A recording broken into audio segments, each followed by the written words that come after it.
so awesome to have everyone here today. So, our whole session today, we're so excited to talk about internal communication, the idea of how do we manage engagement during this time. And, during COVID-19, it's kind of been a nightmare for companies today because, you have to kind of make swift decisions and communicate with your employees timely with what is the course of action, what's going to happen. Lee was mentioning yesterday as well, right?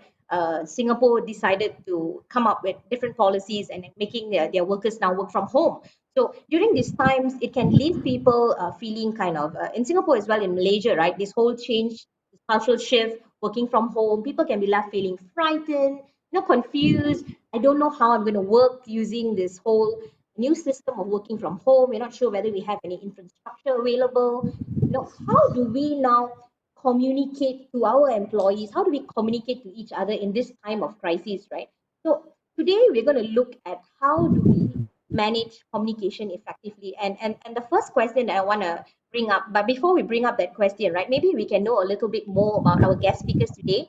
We have Lee as well as we have Sumathi. So maybe either Lee or Sumathi, can you all just switch on your mics and tell me about yourself? Maybe you can start with Lee. Hello everyone, my name is Lee. I'm an English person currently in Singapore, working in HR predominantly. Hi, I'm SUMATHI. Yeah, and I'm a principal consultant with Stratford Training. Basically, I do training in communication skills. That's all.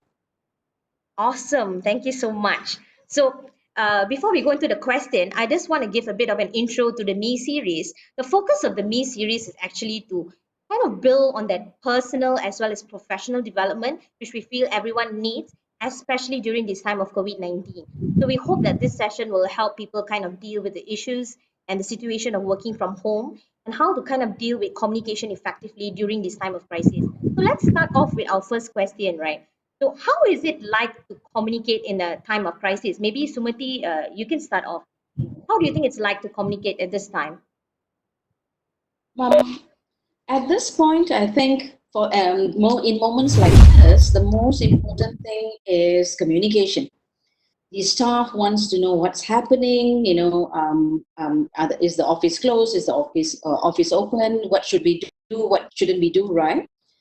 So it's very, very crucial to have that chain of communication, clear communication from the right people. I think the operating word here is the right people, because we don't want to have hearsays. We want to hear from the right source. So in times like this, communication is very, very crucial. Yeah. I think at this moment, I actually, when you asked me to join this discussion, I actually spoke to 7 different companies from 7 people from 7 different companies and 7 different industries. And what I found is, so far, it has been very good.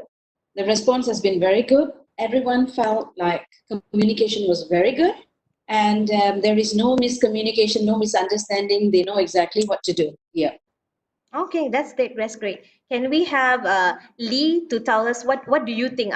Who have you been speaking to, and what is happening from that side? Cheryl, you were on mute there. Sorry? Oh, oops. I muted, sorry.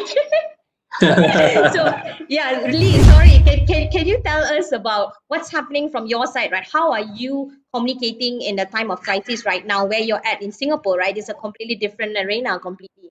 So maybe you can tell us about I mean, I'm going to speak more broadly than just me. I'm going to look at it a lot bigger than that. What I really liked about what Sumathi was saying was it's on the right people. One of the worst things you can do during this time is to actually, Faz, can you stick yourself on mute, please? Faz, can you put yourself on mute? Okay. I was getting background noise from Faz there. So the thing I think is most important during this time is, yes, right people. When I think about what's happening in the public sphere, you think about what Jeff Bezos wrote on Instagram. So, this isn't a time for leaders to hide. This is a time for the leaders to step forward. So if you have your person in HR or your internal communications person or your health and safety person or whoever else, just send in a generic update. That causes worry among the workforce. It doesn't give them the security, right? Likewise, you can't have a message sent from your CEO, for example. Jeff Bezos shouldn't have sent out that message and it say sent from Jeff Bezos' assistant. Because again, it's where are the leaders in this time? So the real emphasis on, I really like what SUMATHI was saying about that, the right people with the right tone. And then it's about what are they actually communicating in this time, right? The key thing you have to do during this time for communication is to be authentic and human. If we are all honest, myself included, does anyone really care about their business and their job at this time, or do they care about their family being okay? Which one of those is the most important thing at this time? In a time of global crisis and pandemic, no one cares about whether or not we can do our job for a full 8 hours tomorrow. We care, are my family okay? So it's also taking that lens within the communications, because you need your employees to understand that in this time, you're not going to put them at risk, because everyone's business is going to take a little bit of a hit. You just got to watch CNBC and you will see, the economy isn't doing as well as it should be at the moment. That's a reality. But there are two ways you can adopt this. You can either force your employees to work anyway and have a very selfish communication from a business lens, at which point your employees will turn up for work or they will do whatever they need to do, but they're going to remember that. And the second this is over, they are leaving because you put them at risk. Or it's the time to take a step back and say, okay, look, we're all in this together. We get it. Make sure families are okay. And in the meantime, let's do what we can. And I think that is the key of communication in this time. We're seeing great examples on both sides of the field. Great examples of companies or individuals that are, doing well and taking care of their employees first, and others that are making very selfish business-centric decisions, which from a financial point of view and a business point of view, I understand, but it's not going well with the workforce or the employees, or if it's a government, the population. I completely agree. I think that's a very, very valid point. And for leaders right now, you said something about not the time for them to be silent or hiding away, right? And I think that's very, very crucial, right? And how information should be sent, right? What is the way that we should communicate about it? And family being one of the most important elements of all. End of the day, if we're all dead, there's nothing much we can do about it, right? I mean, if you're talking about just the workforce, right? So maybe Sumathi can kind of tell us, being from your perspective of being a trainer, and you kind of train people on how to communicate effectively, right? How can we now ensure, right? Because earlier Lee was talking about, if Jeff Bezos is going to send an email, it should come from him directly, right? And sometimes it gives us that assurance that our company cares for us and they are the ones communicating. But if we find out that it's sent by someone else, they're like, okay, you don't really care about us. So how can we ensure that is being, sent out effectively? What are some measures that can be taken? Sumati, go ahead.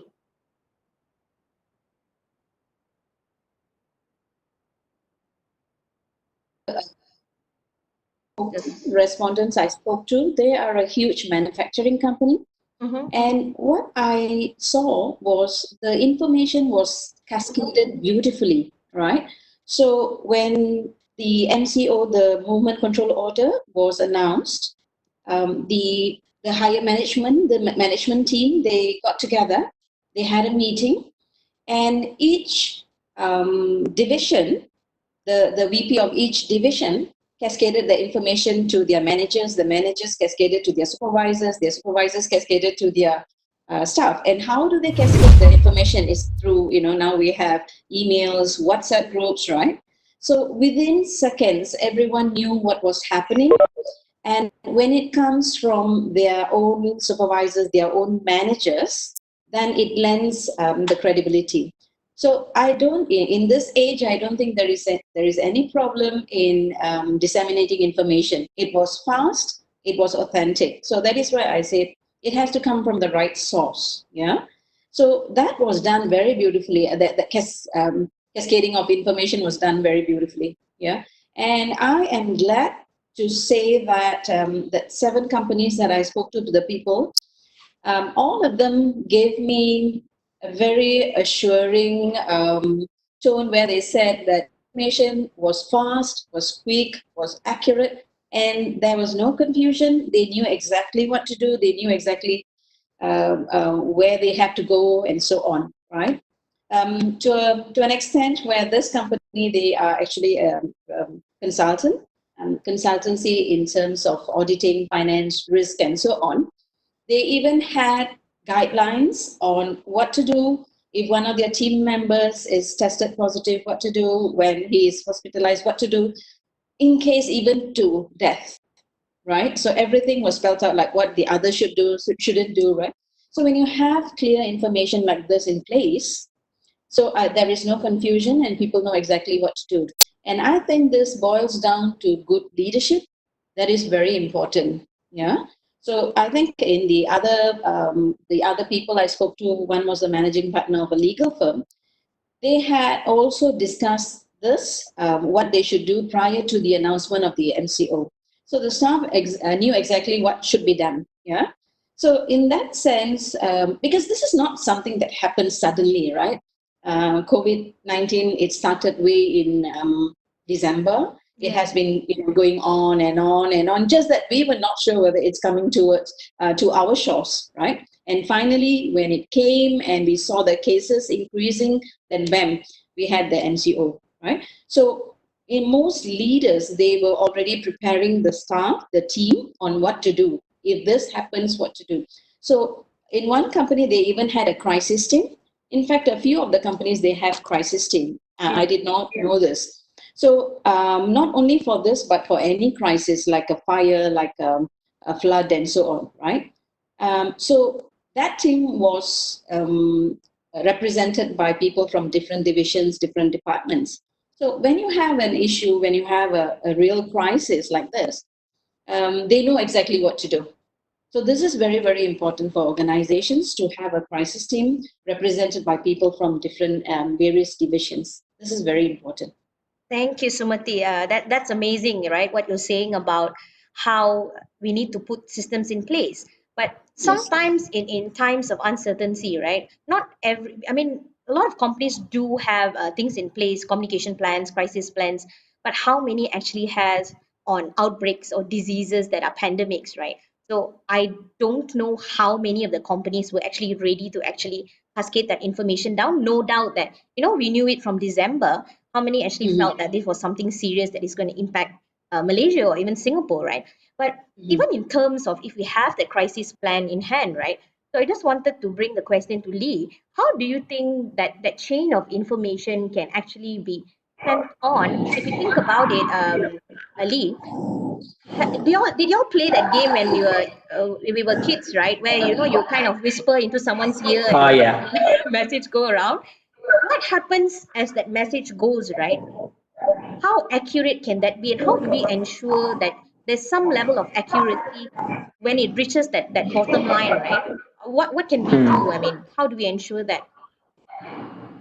And so I think a lot of that comes, and this is probably me with my HR hat on for a moment, but I think a lot of that comes from trust and actually having the right culture in the first place within your workplace, right? Because again, what Sumathi was saying there, particularly around, information is widely available, right? That in itself causes confusion, right? In a way, and not to say that Malaysia has it easier here because there is a universal lockdown relatively quickly. But if you take, for example, Singapore or the UK or Spain or Italy or whatever else, right? You've got a completely different way of approaching it in every single country. And so if we're thinking about how to communicate in this time, we're all on social media, we're all looking at Facebook or Twitter or LinkedIn or whatever else, right? So you've got that kind of top layer of information, but then I've got a friend at this company or that company or this company. This one said this other one said that, but then we're doing this. Who do you trust? right? And so this is where the companies who are very authoritarian, very top down, are struggling in this time to get that information communicated, because you need to trust that whoever's above you actually knows what they're doing. And you know, and so with my team personally, we've been very clear and candid, right? And again, much of what SUMATHI is saying I agree with around the speed of communication. If I think about in Singapore, we had the MOM announcements of the new changes about 36 hours ago. It was, what are we today? I've lost count of all days. I've been working from home. It's Thursday today, right? So I think Tuesday night, the MOM, it was all over the news that these are these new changes. But then I know companies, and I've got friends at companies that didn't get any response from their company until 5 p.m. yesterday. So they spent 22 hours going, well, what are we actually doing? Right? And does that instill trust? Because in those 22 hours, you've had your friend at your competitor telling you this is what we're doing. You've got your friend in Malaysia saying, no, you need to be on complete lockdown. You know, you've got your friend in the UK saying, hey guys, don't worry, everyone's going to get it. You'll be fine.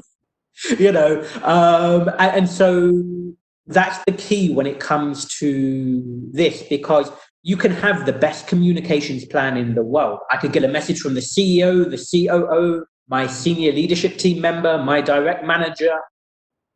Do I trust them? You know, and that's the core of the, you know, how effective it is and what you take there. And so and likewise, does anyone read emails anymore? You know, I remember back in late 99, you know, or whatever, we read every single email. I don't even read most of the emails that come in my inbox anymore at work. And that's true of most firms. I think most internal comms say that only about 20% of the emails are even read, right? So you may have sent out this full list of FAQs and everything else. Has anyone actually read that? Whereas 95% of people check their phone every 3 minutes or something ridiculous like that. Right? So also, what are the mediums? And so actually having employee WhatsApp groups or community WhatsApp groups, even the Singapore government, they're doing the statements on Facebook or formally, but the Singapore government has set up a WhatsApp chat. So every time they want an update now, they just ping it out via WhatsApp to everyone who's signed up, and 1 million people get it instantly. You know, so if the government and so on can operate at that speed and with that level of credibility, companies need to be able to do the same. And I think a lot of organizations are currently struggling with that. Because even if they have we may have the business protection team in my company or another company. Has anyone ever heard of these people before? Do they know who they are? If I get an email from someone I've never heard of, I'm not even looking at that. It's not important, right? You know, so it's taken into account all of that, and it goes back to the crux of you should have been doing the fundamentals before this come along to have that right environment. That's very interesting, Lee. I think it's really important what you mentioned about trust, right? So we're actually going into that question, and how do we kind of build that trust with our staff, right? With our colleagues, with the management itself. And I think it's very good that you highlighted that it depends on who's sending the message. Do I know this person? Can I put a face to that person, right? But end of the day, you said that we need to have kind of a working culture, a trust working culture, right? Well, what happens now if the people that we are dealing with right now, Lee, is people who don't have that working culture, they don't have that sense of trust. So a lot of people in different organizations that I've spoke to, before this session have said that, yeah, we got an email, and it seems from the type of communication that they're doing, it's like the written information was like, I don't really have a choice here to let you stay work at home. I don't have it, but you have to work from home. So make sure you do your work. If you're not at your desk, I'm going to, leave. Or, they will say things like that. Or maybe in that communication itself, it seems very distant, very, I mean, can you elaborate further on that, Lee? Yep. So, I mean, and the truth is that is many organizations. I think one of the reasons so many companies are struggling to implement work from home, it comes down to the managers trusting their employees to start, right? If you're not, the people who are less productive when they're not in the office, to be honest, are no more productive than they were in the office. Just because they were sat at their desk doesn't mean they were working. right? And because they were at their desk until 8 o'clock at night does not mean they were working until 8 o'clock at night, right? And so it comes down to the leadership actually doing fundamental things. Like if you're a salesperson, let's say I have a team of salespeople working for me and you have to sell, I don't know, $100,000 this year. Well, then that's your objective. So if the company have done the very simple thing at the very beginning, right, which is set a correct objective. Most people set goals and objectives at the start of the year. They are nonsense. You know, it's just you copy your job description, you just put it back into the system. Everyone forgets about it until December, and then you argue with your boss. No, I should be promoted. No, I shouldn't. Yes, KPIs. Right. So if you actually have that goal setting at the beginning, and you're managed on, you know, you have to do this project. You have to do. If you have the right sensibility as a manager to say, hey, this is your objective. We're going to discuss next Friday. Have you done it? It's very easy at that period of time to, on Friday, that employee has either done it or they have not. Yeah. That means they were either working or they were not. Yes. It can be very simple, but it's having that security as a manager to trust that they are working, instead of, well, I need an email on Monday to know what you did on Monday, an email on Tuesday to know what you did on Tuesday, and 3 on Wednesday because I should have checked at lunchtime as well, right? And that's the core of, do you then trust that person when they ask you to, you know, don't worry, you'll be safe, come into work. You're not going to trust that person, right? Because they're not, you know, and it's the same thing. Like if, you know, not just in work, in your personal relationship, your husband or wife come to you every day. Where were you today? You were talking to somebody or whatever, right? You know, that breaks down trust. You know, it's a two-way street. And so employers have to be better at trusting their employees. In order to do that, they have to set clear objectives and hold employees accountable if they don't meet them. Likewise, employees then have to understand that employment is a two-way street and they have to deliver what is expected. If you put that into broader communication or so on, who would you trust more? Your boss, who has one rule for them and one rule for you. So if I say to my employees, I don't want to come into work, it's not safe, but we need someone in, so you go in. Right? Are you going to trust that that boss has your back? They've clearly stated to you that they don't think it's safe enough for themselves, but you're expendable, right? Likewise, I know a guy who is a friend of mine who here in Singapore is the COO of a business. He's told all of his team one person needs to be in the office, but he is the one who goes into the office every day because he will not ask them to do something that they have not. So when he sends communication and says, it's okay to come back in, or, hey, I need you to do this, they trust him more because they have earned the trust, you know. But too many companies have taken the view that they just tell their employees what to do and they just do it regardless. They haven't focused on the human side of that, which is earning trust. And also, if you know, like the research shows, people leave managers, not companies. You know, this is validated by every piece of research. Gartner went through 25 million employee records and found the number one by a long, long way is your manager. So if the manager and the company are doing the right thing, not only do the employees trust them in this time, but they trust them for their career, their development. You know, they're not going to leave. It's a much bigger thing. And ironically, it's the easiest thing in the world to do.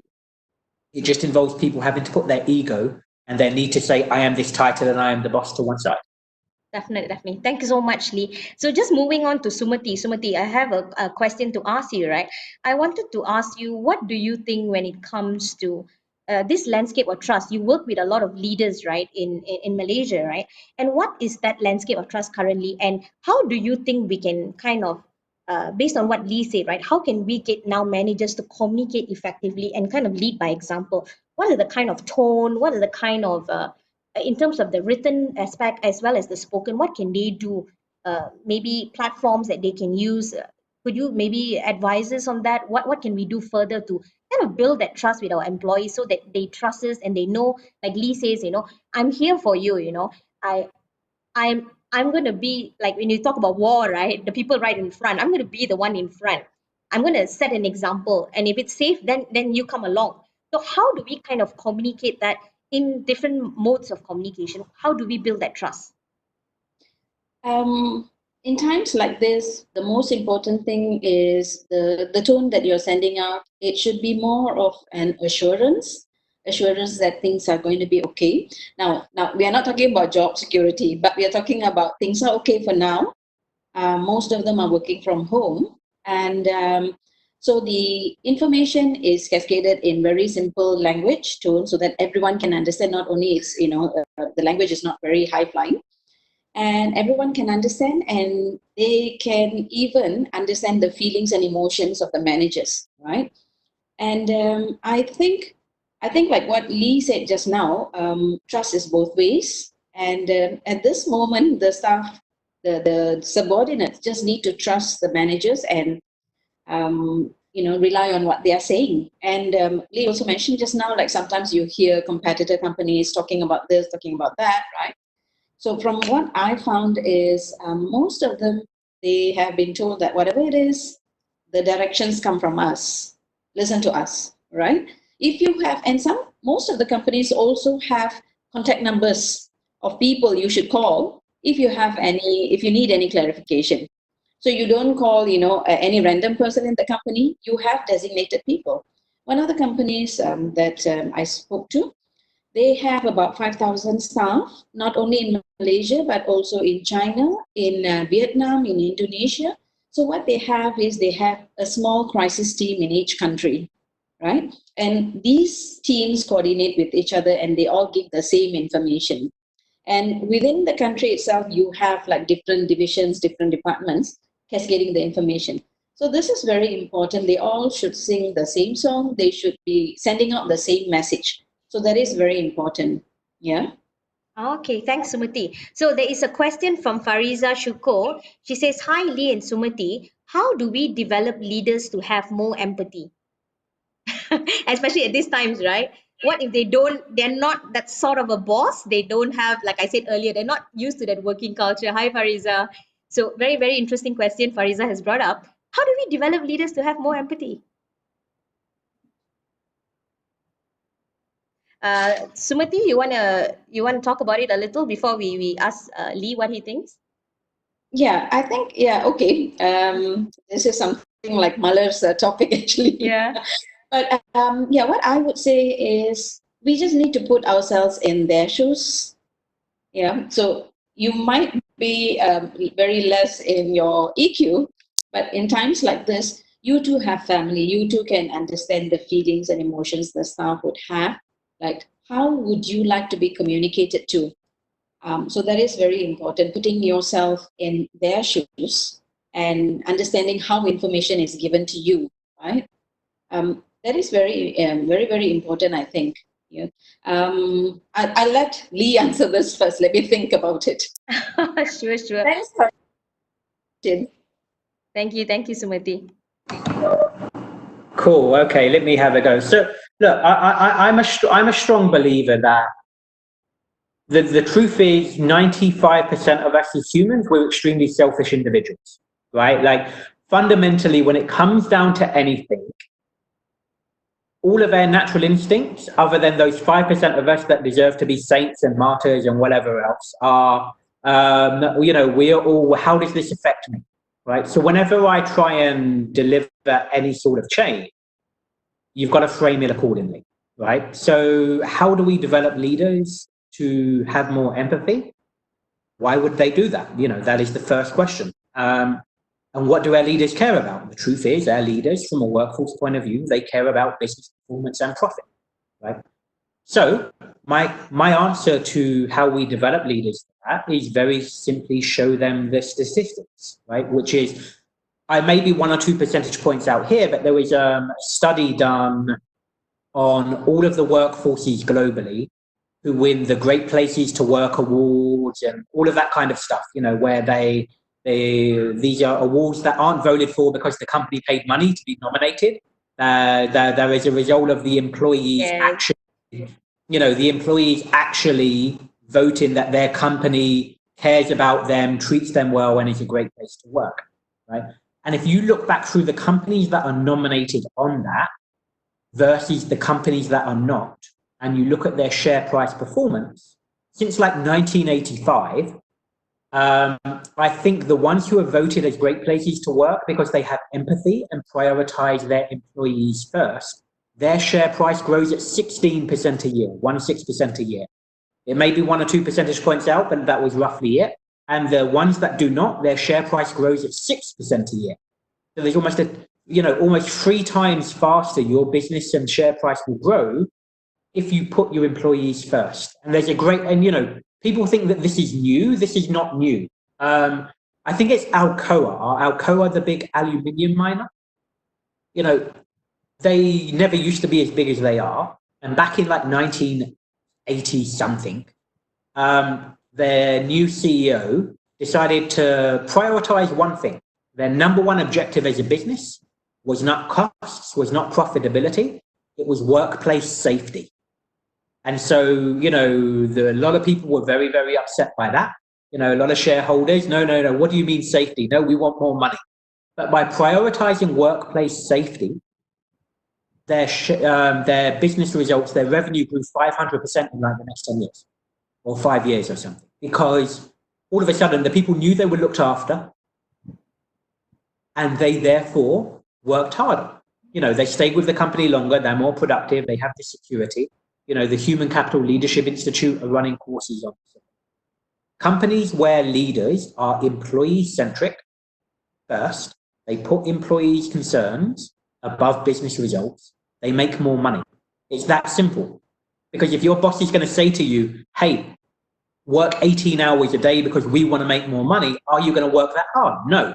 If your boss says, hey, you know what, your husband or wife, we're going to pay you extra money. We're also going to make sure all of your kids have extra healthcare and everything else. And we're going to give you like meals and whatever else. We're going to look after you. You're naturally going to want to repay that back, and you're going to stay there and you're going to do a bit.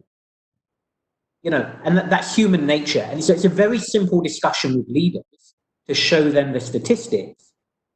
And that's why if you go to a Microsoft or Airbnb or, any of these companies that are the best companies in the world, they prioritize employee experience above anything else, right?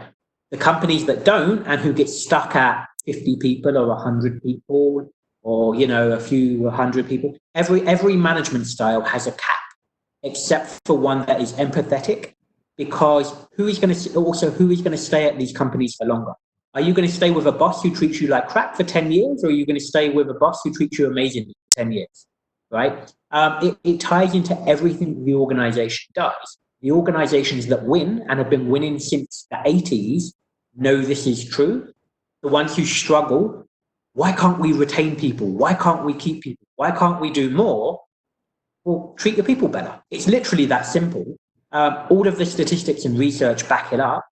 But again, it's ego and entitlement that hold these people back. But the good ones who should be to the top are there. The other thing we need to do is most leaders are promoted into leadership roles because they were great at their job. Yeah. Right? Now, the truth is leadership is, if I use the software industry as an example, right? Most large software companies now are, Microsoft had a big struggle a few years ago. I think they still have a little bit of a struggle, but this isn't new information or most up to date. But they were struggling because all of their managers started as software engineers, right? Who are great people. What does a software engineer know about managing anyone or developing a business? Yeah. Right? So it's a completely different skill set. So you get promoted up the ladder based on your ability to do a job. That requires a technical skill set, whether that is the ability to send out good communications or to do good HR policies or to, do the accounts really well. But no one ever actually teaches anyone how to manage, right? Whereas if you do simple psychometrics, there is a very clear set of personality that is a leadership, set of leadership skills. Ironically, I have those personally, not to toot my own horn, but it means I make a terrible employee sometimes, especially in my more junior career, because I care about the technicalities of the role, right? So, you need to almost segregate out a set of your employees as, hey, these are our future leaders. They may only be an average software developer, but they're going to be a great leader, right? And you promote them and you treat them accordingly, as opposed to promoting someone who was a great software engineer. But what made them a great software engineer, their attention to detail, their focus on the micro is going to make them an awful micromanager. right? So it's being able to traverse that. And those are those two elements. One is business results, and two is actually promoting people based on their ability to be a leader, not on their ability to have done their job well. Thank you so much, Lee. I think that's a great point. I think we can't really run away about talking about communication without looking at leadership, because it kind of ties in with each other. And as Lee said, right, we have to kind of create a win-win situation.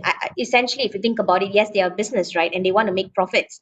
But if they can understand that if I want to make profits and I want to do well, like a lot of companies that Lee has mentioned as well, if you put your employees first, then that is actually you doing well. And it makes sense and it's a win-win situation for both, right? But throughout this whole session, right, Lee was mentioning about how it depends on the technical background and things like that. A lot of people are promoted because of their ability, their performance, and things like that. So sometimes they might not have that communication skills, right, or even the ability to manage people. So I just wanted to ask Sumathi, right, if we think about it, how do we now ensure, right, with this kind of leaders who are maybe not used to managing people, good at the technical stuff, how do we ensure that when they are communicating, right, and if communication breakdown occurs, right, what are the causes of that breakdown, and what can we do in order to uh, deal with that breakdown of communication? Especially, I think that's crucial during this period of time. Yeah. Yeah, that's a very interesting question, Cheryl.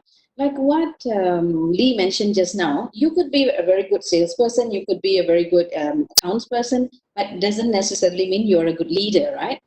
So normally, I think most companies, what they do is when someone is to be promoted in the supervisory position or managerial position, they are sent for training or they are sent for coaching sessions. I think this is very, very important, especially for those who don't have the people skills, who don't have the leadership skills, or they have never managed people before.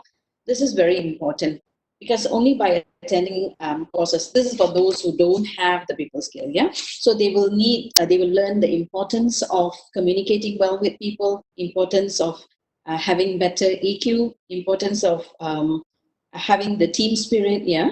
So they need to understand this because they are very good at what their core skills.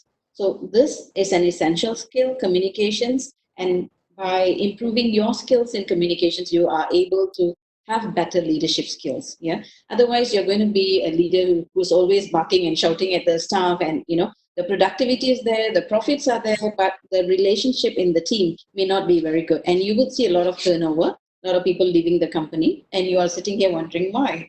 So I think for people like this, they need a bit of coaching, they need training in order to improve their skills. Yeah, because Just not a everyone question. is born equal. Yes. Just a question to ask. Maybe this is just to throw a little bit of a cases, of what ifs, just to test a little bit of your point of view on this. What if you are dealing with leaders who are a bit like, how do I say, um, I don't think I want to use the word hypocrites, but they are like, I'm telling you something, that's meant for you to do good for you. But the fact is, it's just for the show of telling you that we are doing this for the sake of it, but they don't mean it, or they don't really want to do it, but because they're just telling you just for the sake of telling you it, that kind. So how do you deal with leaders like that? They say that I really care for you, but the fact is they really don't care for you, but they say that I care for you, Yeah. Can I answer that? Yeah, me? Sorry. Go ahead. This, what we talk about authentic communication, your words are reflected through your actions, right? Yeah. Or is it your actions are reflected through your words, right? So if you are saying something and if you're doing something and your actions are something else, then people can see that you don't mean, you're just pretending, you don't mean what you're saying, you're not authentic. Yeah. So your question is, how do we deal with this? Yes, yes. How do we deal with this kind of leaders then? I think, how would you react when you have a person like this? What is your perception towards him or her? Well, I guess like what you have all said in beginning is about, great leadership and then to building the trust. So definitely in terms of cases like this, we will be a bit more skeptical about the messages that's being conveyed. So, chances is like, for example, hey, my boss is telling, for the sake of everyone else health and benefit here, so we think that you should work from home. But, at the same time, we need you to log in of all times, just so that, you will be present whenever I ask you for a question. So it's like, we really think that we're doing it for you, but the fact is we still want to keep watch of you. So we're like, we really don't care about whether it's it at 4 a.m. I'm texting you, at 3 a.m. I'm texting you, but I want you to answer as and when I text you, the kind. So it's kind of like it's like a contradiction of what you said it is. So it makes me feel like, what, so do you really care for us or not? So like you use the word skeptical, right? You are Yeah, skeptical whether this person is genuine. What he's saying is really for our well-being, for our own good. yeah, So we have this kind of perception towards this kind of leaders, right? Like, okay, he's just doing it definitely. because he has his ulterior motive, right? Yeah. So if you want to be an authentic leader, a good leader, then your words and actions should be congruent, right? So Yes. you don't say someone, it's okay, relax, take your time, and then you call the person at like 7 p.m. Even Yes. 7 p.m. Some people don't answer the calls at 7 p.m. Right? Right. So I think they really have to see whether their words are matching with their actions. That's very important. Correct. Correct. I think that's an excellent question, and what you were saying about genuine communication, right? We need to really be genuine when we're talking about dealing with our staff, especially during these times, right?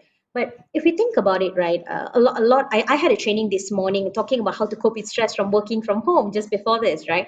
And I talked about how it's important for bosses to kind of check in with their staff, find out how they're doing, as well as if they're academic, like I'm a lecturer, I should check in with my students as well as I'm leading them, right?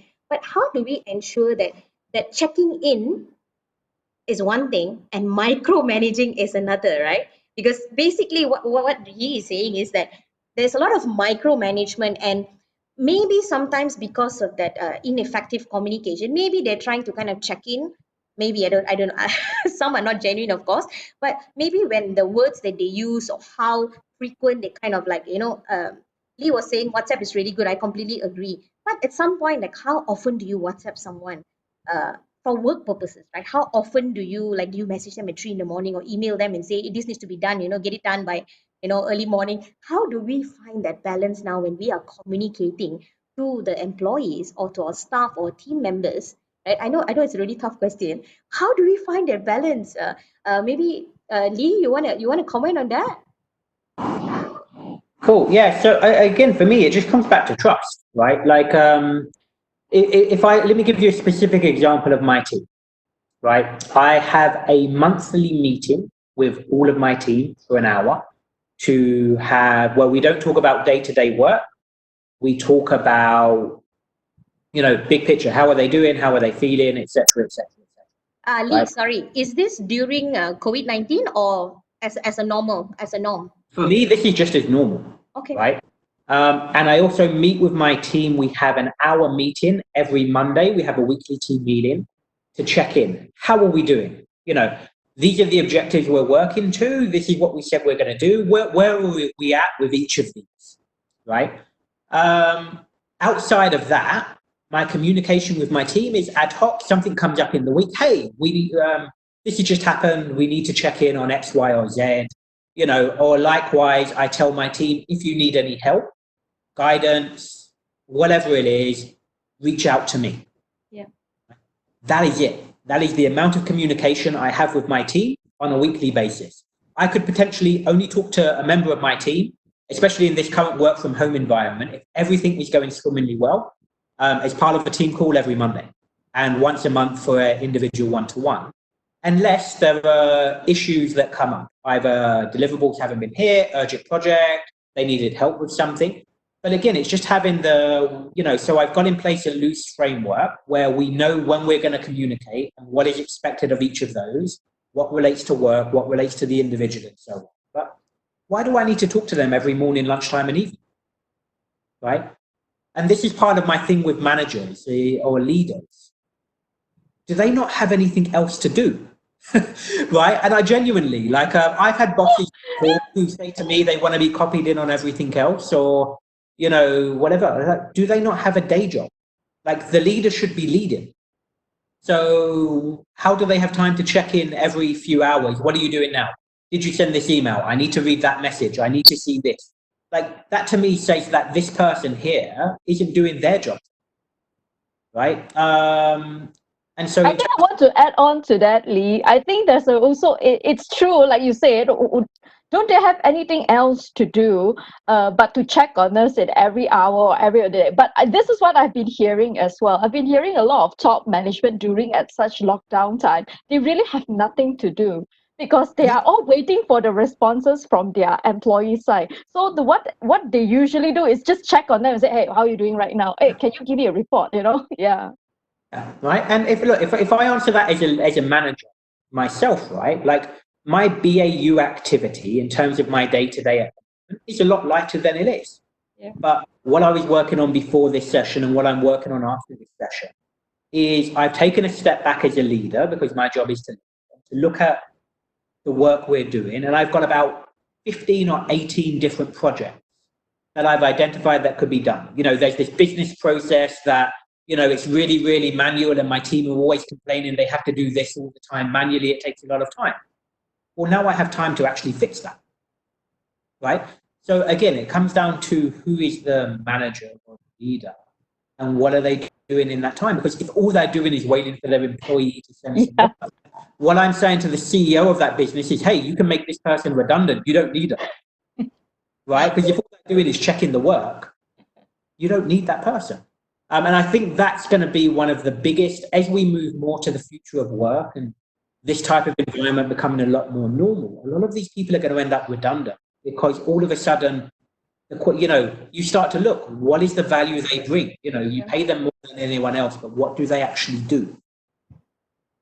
You know, and that's again how I would frame in the original part of this, around when you articulate what is the value of a manager, or why do you need to get them to change, or how do you get them to buy in, is just that way. Because otherwise they're not needed. Yeah, that's true. I think I kind of agree as well, because there is a purpose of why they are being a leader, and that is a reason why they are being in a position that they're supposed to be. Of course, there are certain kind of responsibility and certain kind of tasks and roles that is required for them to do. Just another side question to that then. What if you're dealing with a leader who tends to be very emotional? Very Because like interesting sometimes, question. yeah, because sometimes they'll start texting or emailing you out of the blue, some emotional, I don't drama that happened, and it was a breakdown, and then she was like just venting it out, and we were so happened to be, especially now that WhatsApp, everyone is communicating in it, so it has become a platform for bosses to sometimes vent out their frustration or emotional basis. How do we deal with that then? I would love for Sumathi to kind of chip in on that. How can we effectively communicate with people who are emotional, especially if they're bosses, right? We can't tell them like, get over it, get over it, and move on, sort of thing. And also looking at, I would like you to also add on what you said earlier about micromanagement, right? And how do we effectively communicate, looking at that, as well as now dealing with people who have this different sort of personalities, especially if they're your bosses, right? If they're your staff, then you tell them, get over it, sort of thing, maybe possible. But if they're your bosses, is completely different, right? I mean, how do we deal with that? Okay, Cheryl, let me just go to the earlier question Yeah. about micromanaging, right? On normal days, you can just supervise. I don't use the word micromanage, micromanage, but you can supervise and see what your staff they are doing, right? Like typically in my office, we have to call clients, we have to make appointments, and so on. But now with the MCO, we can't go to work, and we don't have the contact numbers of many of our clients. So what the mobile number, we only have the office number, right? So we can't call them. So what I've told my staff is our official working hours are from 8:30 to 5. So I said for this time, during this MCO, you just work from 9 to 12:30. After 12:30, you can do whatever you want. And I usually have a Zoom call with them at 9 o'clock, just to delegate some work and ask them like what happened yesterday. I also just want to find out what they are doing with their lives. And I give them some tasks to be done. And by 12:30, they will submit to me, or sometimes they take their own time.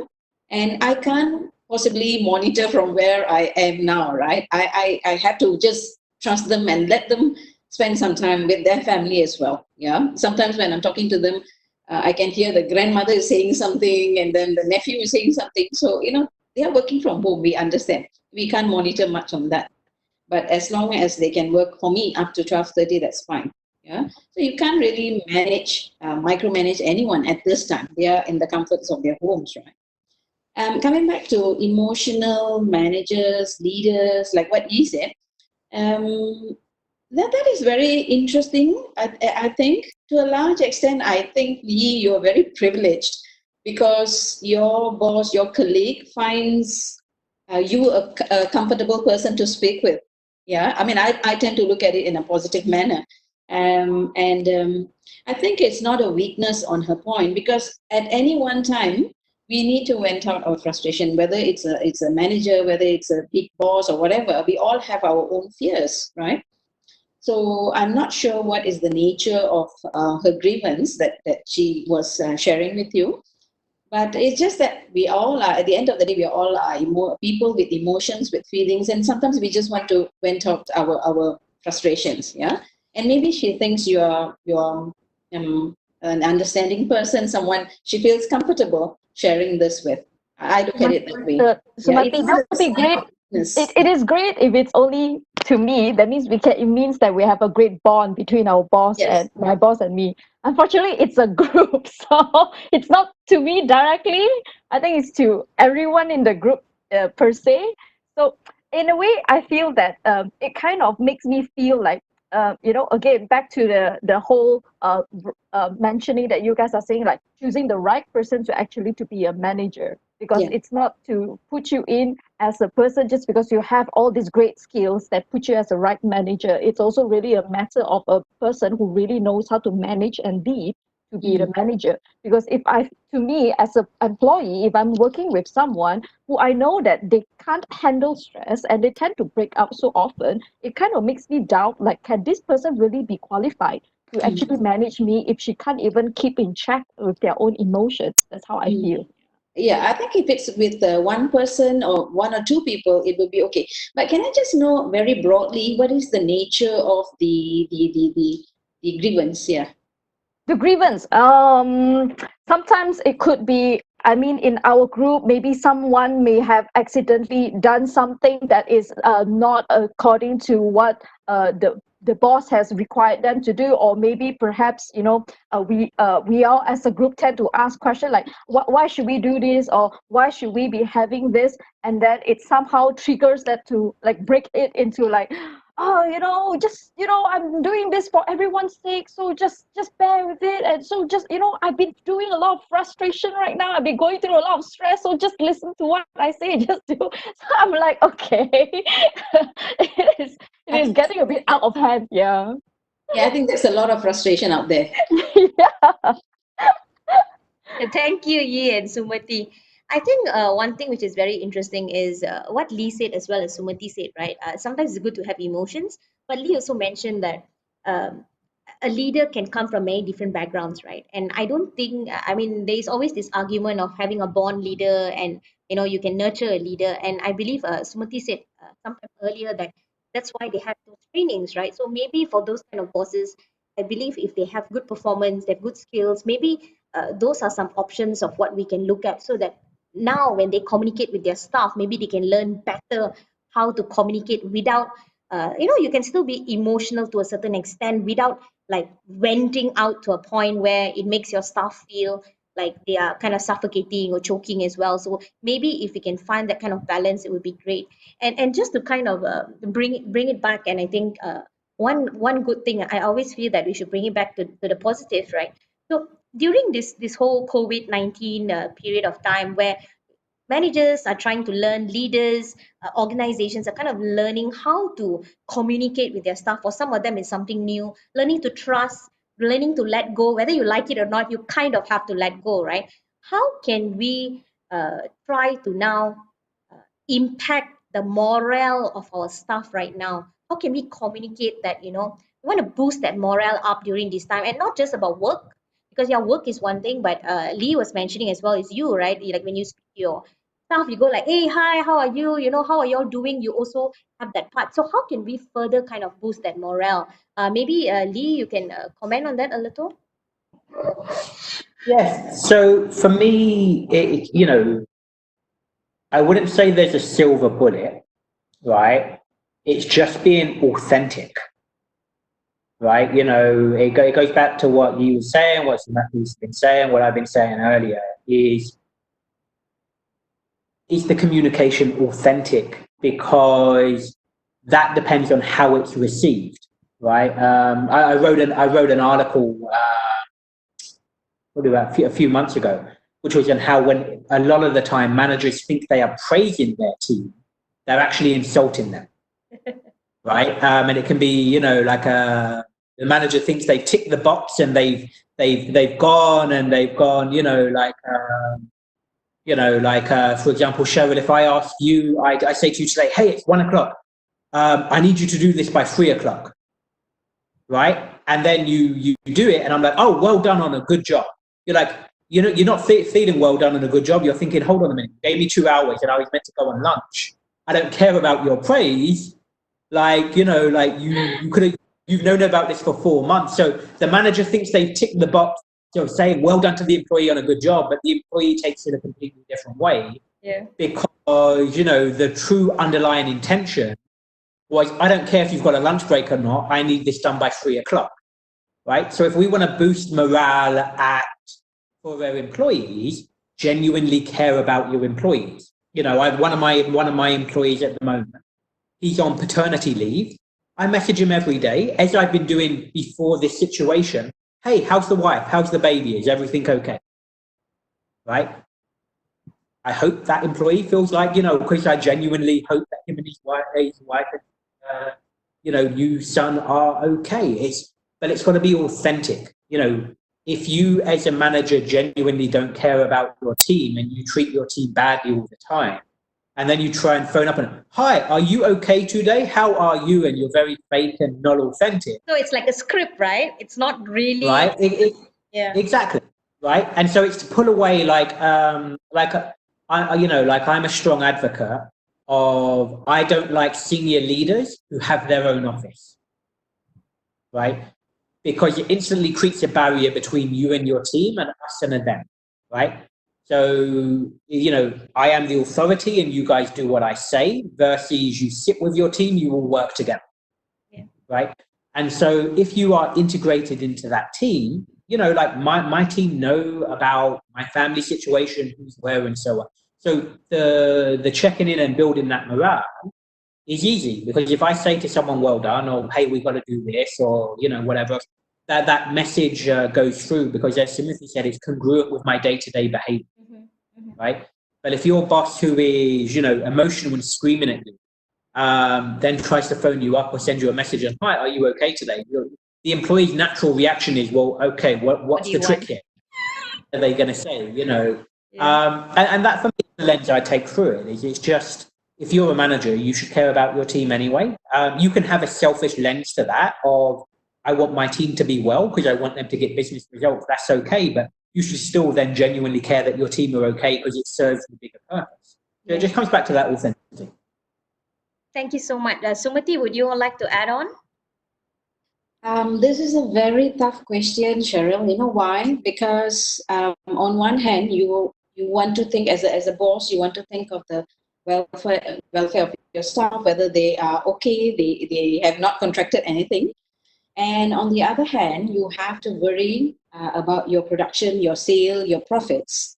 And when these people come back to work after the order is lifted, whether it's on 14th or 15th April, or it might be 30th April, we are not sure of the job security, right? But for now, yeah, they can say, yes, I hope you guys are okay and fine like that. But the real issue comes when they have to decide who should be on the payroll and who has to go out. And that's going to be quite tough, yeah? So, I mean, I do think about that, and that is actually one of the worries that most of my respondents said, that we don't know who's going to be asked to leave. It really depends. And now, with working from home, we can really see what can be done at home. What are the unnecessary or redundant work that we can let go, that can be outsourced. So it gives the leaders a clearer picture, right? And we really know where we stand in this. Yeah. So that's quite worrying as well. I think I'm not helping much with the question, but yeah, in terms of welfare health, you can assure them, you can check on them, but Yeah. in terms of job security, I'm not really sure on that. Yeah. Yeah. Really depends on the family. Yeah. I think those are the realities of life and the realities of what this situation has kind of put us at the moment. But like Lee says, I guess at the end of the day, what's important is for us to think about what's the most important at this point of time, and we deal with it as we go along. I just want to say thank you to everyone for coming and for participating and giving us all your input. I know Lee, Sumati, you guys are very busy managing your teams. Sumati, you have to run your own business and deal with all these eventualities that are going to happen. It's not just about now, but after post restriction movement order, how this is going to impact. And Lee, you're working with your team, with this announcement. You've got lots to do. So, thank you so much for coming. Yi, Amina, Hasanuddin. If any of you have any questions that you want to ask, maybe the panel, yeah. We have Sumati and Lee. And any questions they want to bring up? Fariza, Amina, you can just click on your mic if you have any questions, or you can put it on the chat that I can read out. Anybody has any questions? Amina, you want to say something? Was that a hand? I couldn't really see. Oh, Yi, is there anything that you want to kind of sum up or share with the rest of the group? I just put that they're responding to just continuing on. Yeah, I was just responding to what Yi was sharing about her leader, getting a little bit emotional. And I was thinking that, at this juncture, there are lots of things happening in everybody's lives. And work aside, family, and they've got other issues as well. So we don't know about the battles they're fighting, right? So I would actually give some space, and the fact that he or she is venting out, even though on a group platform, I feel like that's a good sign that she is actually reaching out for some people who are, empathetic towards them. Yeah, and then coming back to communications in times like this, I would really go with trust. I totally agree with what Lee and Sumati talked about in terms of communicating with trust and authenticity. And I would also go back to say the litmus test would be how the culture is like. There is no one size fits all solution.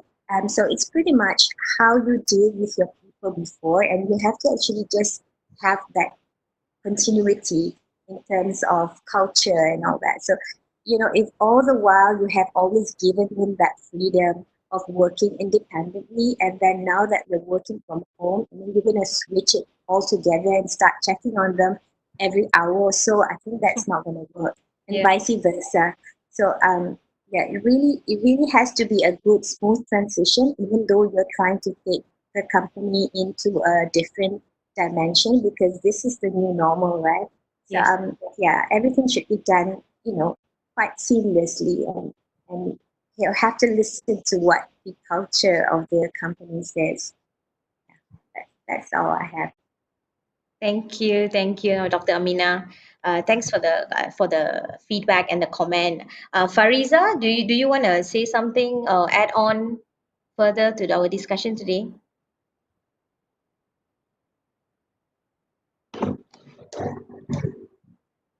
Hi, Cheryl. Hi, Fariza. Hi. So you want to add on Yeah, anything? I'm all good. Yeah, thank you for the feedback from from Lee and also Sumati. Yes. Thank you, thank you. What about Hassan? Any last words before we wrap up the session? I on this thing about drama and emotions. See, you know what? I feel like everyone's thinking that I'm asking it in a very personal sense, you know. It's okay. What I'm going to say is, as a leader, uh, and being authentic, be sparingly using drama and emotions, but you can put it to good effect. For example, our employees are inundated with information, just like they are inundated with lots of news and social media feed.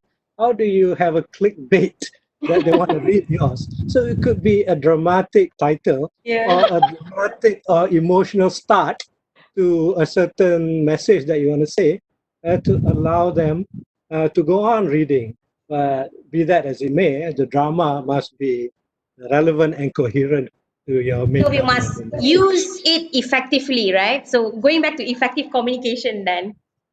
So here's an example. When I was going to convene a team to meet, my video message began with, "What if I get infected because my neighbor 2 doors away is already infected? Then my daughter lives next door to that patient. I'm worried." Yeah. So, and then I said, "What will I do? Although I have made some contingency action, what else should I do?" And that 5 sentences began the communication to the team. You too are thinking of these questions. So when we meet, da, da, da, da. So I put the first 10 seconds of drama to make them want to pay attention to my message. But I think the right drama amount is fine. Lah. I feel that, you know, if you want people to put yourself in their shoes, I think there is a certain way that they can structure it so that people understand that, yes, we know you're trying your best and we're all here to help you, you know, that kind of thing. Yeah. So So I think be smart about the drama yeah, message. correct. I also feel that like, you know, you don't suddenly, you know, I woke up, you know, or you know, sometimes when I was about to sleep at night and suddenly bah, you know, what's coming out. I was like, "Oh, what's going on?" You know? And the fact is, you know, sometimes when they share it, right, I do not know how to react to it. I'm like, What do you want from me? I mean, I would love to help you, but you know, I don't know how to respond to your distress right now, you know." It's very interesting to see that Okay, actually. just a quick update. I'm fine. The neighbor is recovering. My Oh, daughter and husband next door to the patient, they're also fine. We're taking good oh care of wow. ourselves. That's Wow. good. Take care, take care, take care, Hassan. Take care. So it is fact, not fake news. Yes, yes. Stating from a real case study. Yeah. Thank you so much, guys. Thanks for tuning in and spending this 1 hour-ish, 1 hour, 8 minutes time with us. We're very grateful to have all of you. And thank you so much to Sumati. Sumati, thank you so much. It was amazing to have you and both Lee here to kind of communicate with us on what we can do. Yi and I were talking about how it's important for us to bring a HR person inside to kind of discuss, you know, so that they can give us their kind of point of view on things. So before we wrap up, we do this me series on a weekly basis. The first week we started, we were a bit crazy. We did two. We've learned to slow down and adapt accordingly. So we're doing weekly now, and Yi is going to be hosting the next session. So maybe Yi can tell us a bit about what's the next session before we kind of close for today. Yi, Um, Actually, I'm not too sure what are we doing for the next session. the I am foreign, the actually foreign. Oh, okay. Yeah. Yeah. So, the next one that we are looking at, because I think we have been asking or getting a lot of panels from the local side of perspective of things. I think we also want to actually breach into. So that's what we're going to look into for the next episode. We want to breach into maybe foreigners who are actually currently working in Malaysia and how they are actually dealing with this whole lockdown, work from home, because definitely I think they will be facing it much more difficult than us, because you know, they are alone here, and probably some of them, you know, may have, you know, very limited connection, internet connection, or have very difficulty comprehending some of the announcements and the implementations that they are getting into for the country, and they are not too sure what are they supposed to do or who can they seek help and support from. So this is what we're going to actually look into for the next episode. We're going to get in some foreigners as our guests to share about their experience working here in Malaysia, especially during this MCO time. I hope you guys can also come in and join us for that as well. Yeah, we'll let you know once the date, it'll be next week. Once the date and the time is finalized, we try to make suitable timing with our speakers, see when they are free. So our timings kind of fluctuate sometimes, but we usually it'll either be lunchtime or towards the end of the day because we are still working. Yeah. So thank you so much for tuning in and participating. This is me and Yi signing off for the Me series. Thank you so much, guys. Thank you so much, everyone. Bye. Thank you.